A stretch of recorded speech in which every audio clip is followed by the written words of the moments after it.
Atong pasudlon si Karundang Bobby Brasiros.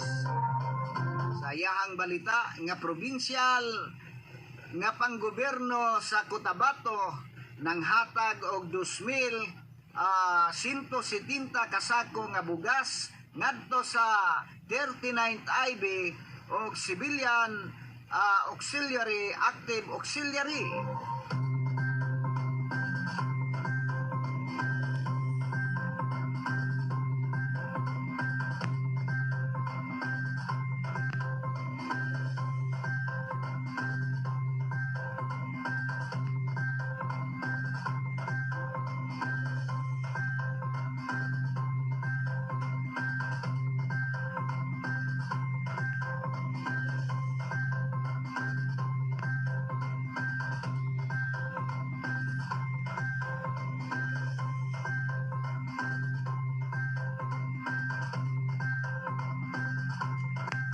Okay, Karundang Bobby, ihandos mo.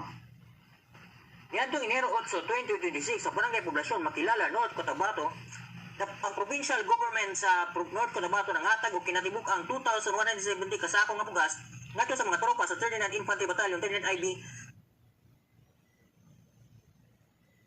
ug sa Kakbo Active Auxiliaries KAAS isip kabahin sa padayon nga suporta sa mga puwersa sa seguridad na nagbantay sa kalinaw ug kahimtang sa probinsya. Ang paghatag sa bugas gitulong sa pagbalikon sa kahimtang ug moral sa mga tropa sa gobyerno ng KAAS nga padayon nga nahingkamo sa palipot sa komunidad o pagmintaran sa kalinaw ug kahusay sa probinsya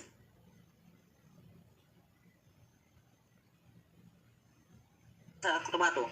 Nagpasalamat og naghataw og dakong pasidungog si Lieutenant Colonel Hector A. Stolas, Philippine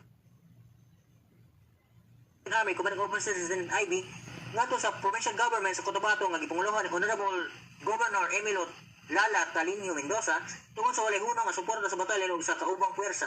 Ang maong inisyatibo sa Radyo Ronda Balita Southern Mindanao kini si Bobby Braceros Jr. reporting.